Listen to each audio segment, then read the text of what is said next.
This is WKYT News at 6:30 on the CW Lexington.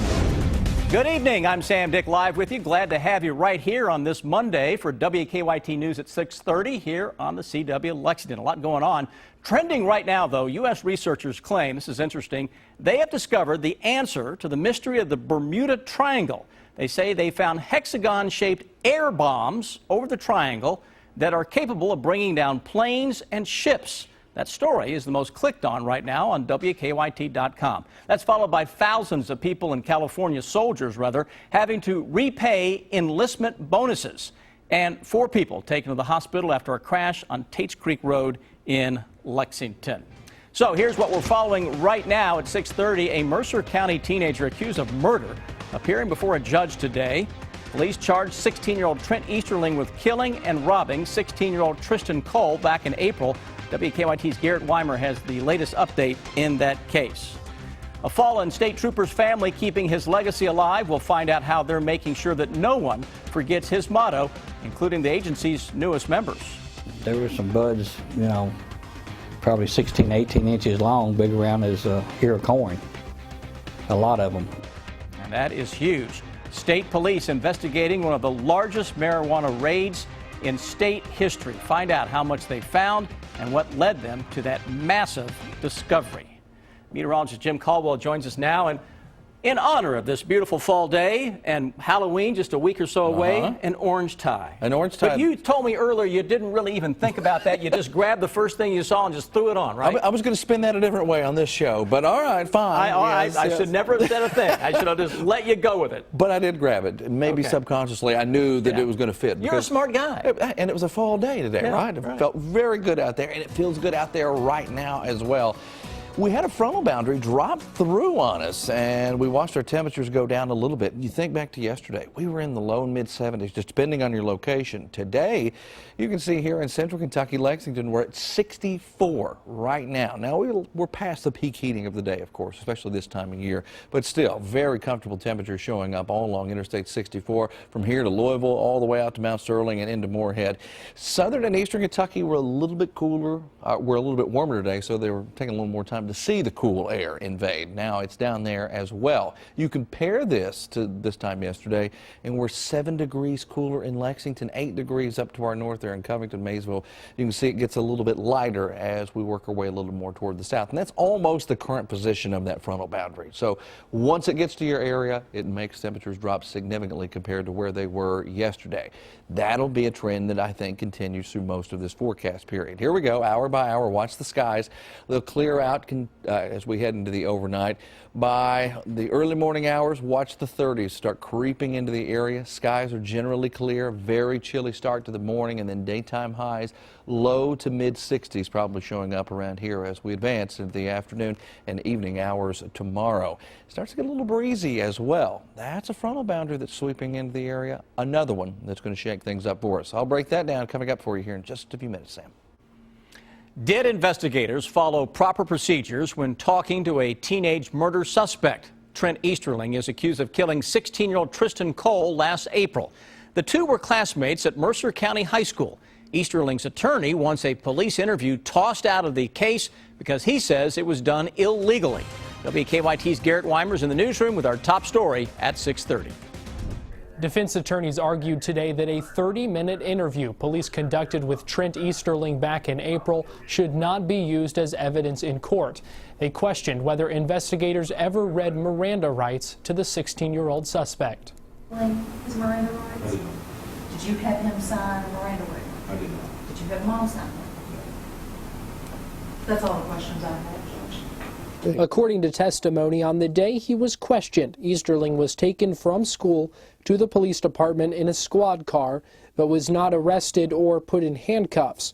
Police say they explained Miranda rights to Easterling's mother, who was there, and said she could be in the room during the interview and stop it at any time. She ended up stopping it after about a half hour of questioning. We all miss Tristan, and we haven't forgot about him. Tristan Cole's father was in the courtroom today. After the hearing, he told us he did not like what he heard. I don't know what to say. I'm not very happy with what went by in court today.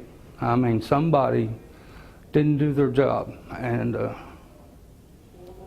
Maybe it'll come out to, good, maybe it'll come out bad, but I mean, that was a mistake that was made that shouldn't have been made. That's all I want to say. As for whether the interview will be used in court, the judge has not yet ruled whether or not to allow it. In the newsroom, Garrett Weimer, WKYT.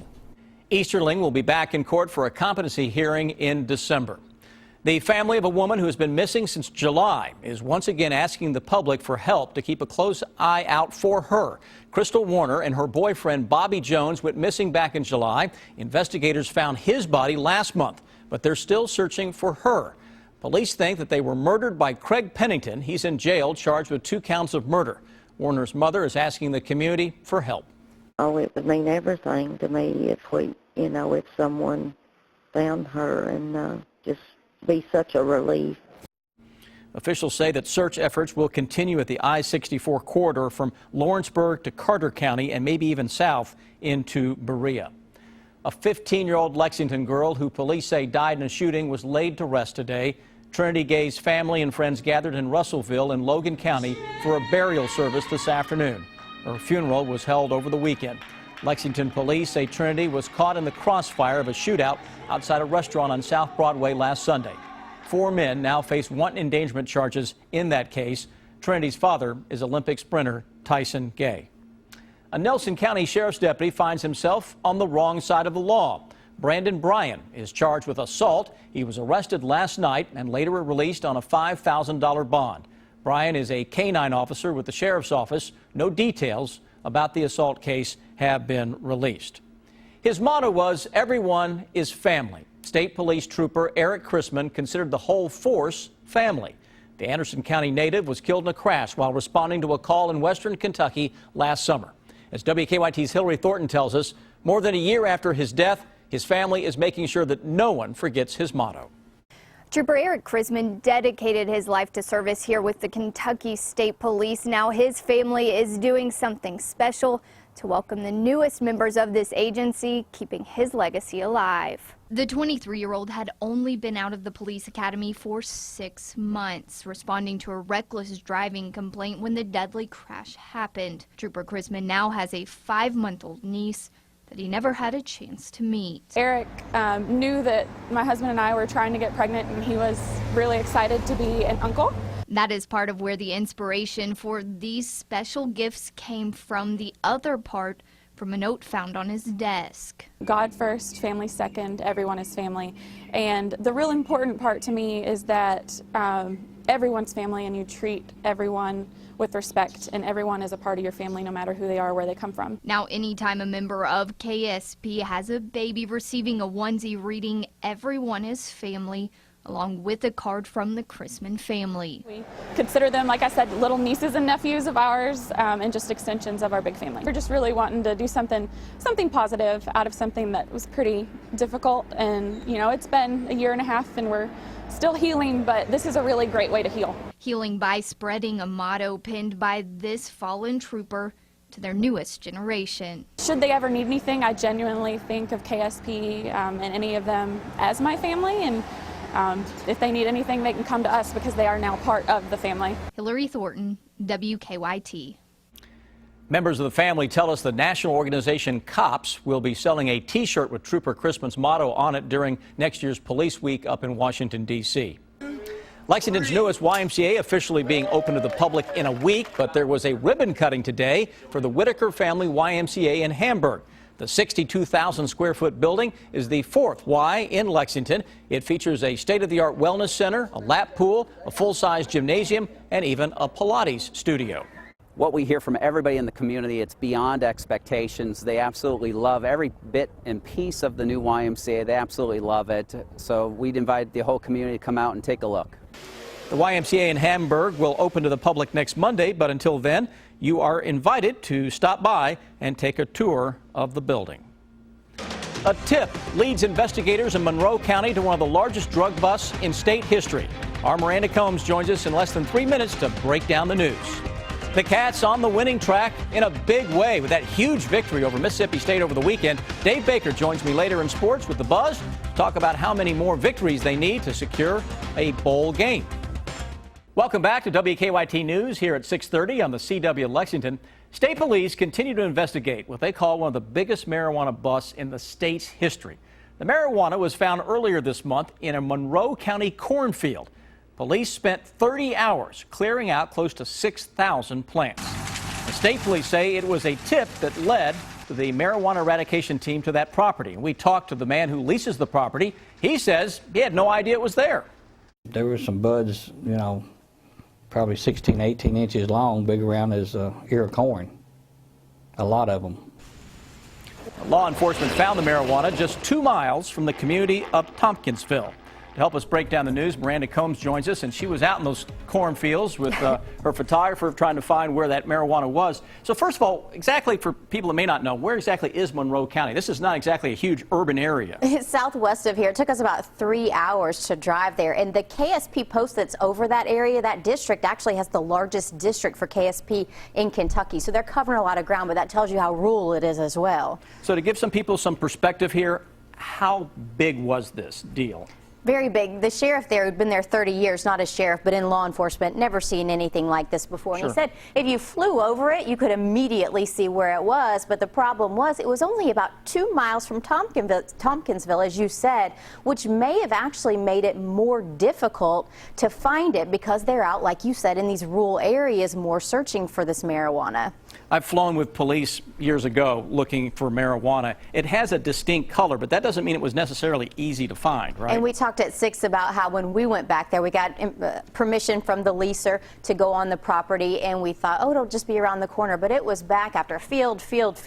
We finally got back there and still couldn't really see anything. All you could really see was where law enforcement had gone through all of the corn to get to it, but it was very difficult to find. So this is kind of the end of the year, isn't it, to make something like this, to find something like this? You wouldn't expect to find it at this time of year, right? This is the end of the season, and like you got to go up with them, we wanted to do that as well, and they said, no, we're done for the season. So yeah, this was kind of lucky that KSP was able to catch it because they're done. No arrests? Somebody out there sweating, big time. Now that we've got it on the news, right? Yeah, someone's out there sweating, but no arrests so far. All right, Miranda, thank you very much. So if you want to join the conversation, we invite you to do that by leaving your comments on WKYT.com or on our Facebook page. Let us know what you think. Meteorologist Jim Caldwell joins us now. And Jim, I'm going to toss it over there to you. I'm glad you got your coat off. It's warm enough in here, isn't it, for an October day? It is warm enough. You're right. We were into the 60s and 70s in some cases out there today. And right now, Sam, we are tracking the sunset. It's a beautiful glow out there. But the thing about it is we don't have a lot of cloud cover, so it doesn't explode across the sky. You need the cloud cover thrown in there to really make it explode and reach forever, at least look that way. 64 right now here in Lexington, 38 degrees or 38% humidity, meaning it's dry. Hard to get any showers or anything going when you're dealing with air that kind of dry. Winds are out of the north around 9 miles per hour, and you can see elsewhere everybody getting in on more of a northerly wind. Winds are going to become an issue, I think, more so into tomorrow evening and especially into Wednesday, as they'll be gusting 30, closer to 40 miles per hour in some cases here as we're waiting the arrival of this frontal boundary. Watch as we start seeing the concentration of red here. What that means, especially in eastern Kentucky and central Kentucky, 30-mile-per-hour winds, 40-plus off to our north there across sections of Indiana. That will hold steady into Thursday morning with some gusty showers around with it. So be prepared for that. So those leaves that we've been looking at here the past few days that have been wonderful, the color that's coming out now, might not look quite as good because they might be blown around some. 67 degrees down the road into London, 69 Monticello. This was an area that a frontal boundary was a little slower to get to, so they had some warmth to stick around for a longer period of time. But now we're all getting on the cool side. You can see the front right there in position, allowing for the cooler air to come in. And that high pressure also steering the northerly winds in. What we got is a few fronts. We've got the one that passed through today. We've got this one that gets in here for you on Thursday. It brings a chance of rain to the area, and it also sweeps that milder air out, at least for a day or so. Behind it, the cool air will start to filter in, and then another front will follow it into town. That gets here into the weekend on Saturday, giving us another shot at rain. Hour by hour we go into the overnight. Watch the 30s creep back into the area. Between 7 and 8 o'clock in the morning, 30s showing up into central Kentucky, a little bit warmer to our south. Clouds start to increase somewhat Tuesday, and the reason we're seeing that, is because we are tracking the warm front part of that lifting through the area. And you really see and feel the impacts here as we get into your Wednesday. We're in the low 70s there. Then the front digs in, brings a rain chance for Thursday, extremely early in the morning there. And then behind it, we're cooler, still comfortable, but we are cooler compared to where we were on Wednesday. Here's a 7-day forecast. We roll that out. A couple pleasant days coming at you here Tuesday and Wednesday. Wednesday, a little on the breezy side, though, Sam, with 30-plus mile-per-hour wind gusts from time to time. But all in all, not a bad 48-hour period there between Tuesday and Wednesday. And the weekend was nice, so put it all together, and we've had a little bit of a run here. A good little run. It'll come to a brief halt. It'll pick back up again, come to another halt, and come back again. You get the general idea, right? Well, you lost me on that last one, but I trust you. There you go. Thanks, Jim. The Cats looking to move one step closer to securing a bowl game. They take on Missouri Tigers on the road this weekend. Dave Buzz Baker joining me next for the Sports Buzz. Time now for the Sports Buzz. Each night we'll talk with Dave Buzz Baker for an inside look at what's going on. As a season ticket holder, I have never felt in years that kind of joy. Because with a minute left, I thought, we're done. I had my head down, but I looked over my wife and I said, honey, it is possible, but not fully believing it. See, that's because all that history is there. That's what makes it so incredible. Wow. After seemingly a lifetime of close but no cigar, Cats finally got over the hump on Saturday with that last-second win over Mississippi State. But just like a Kentucky Hall of Famer, Mark Stoops said today his team had to take the next step. The trick now is to get right back to work today. Obviously, coaches were back in preparation yesterday. Our players got to come in and compete and practice with the same mindset. We talk about it all the time. It's extremely important to win on Saturdays. What are we going to do throughout the week to prepare ourselves to put us in a situation to win this game? So Sam, who was that Kentucky Hall of Famer that said you got to take the next step? Was it? Well, who was it? Really similar situation. Rich Brooks. Rich Brooks used to always talk about whenever they got a big win. You stumped me there. No. Whenever they'd get a big win, he'd say, listen, that win doesn't mean anything unless we get the next one. So Kentucky now alone in second place in the SEC East, a win against Missouri, and they would get their first 3-game conference win streak since 1999. So you talk about the Rich Brooks parallels. You remember back to 2006? Brooks' team had only won 9 of his first 34. They were 3-4, and they get hammered by LSU 49-0. They come out the next week, they've got to bye, and Brooks said they had to get more physical. So then they come roaring back. They held off a late comeback. They beat Mississippi State. Then they go ahead and they snap a 9-game losing streak to Georgia. And then they go ahead and they get a win against Vanderbilt and Louisiana Monroe to get bowl eligible. So Kentucky loses to Southern Miss. They get hammered and look bad at Florida. Then they've come out and they've won 4 of their next 5 after Mark Stoops talked about being more physical. They're 4-3 in the league. And if they can get that win on Saturday against a Missouri team that they beat 21-13 last year, first 3-game SEC win streak since 1999. So you think we're headed on to a bowl game?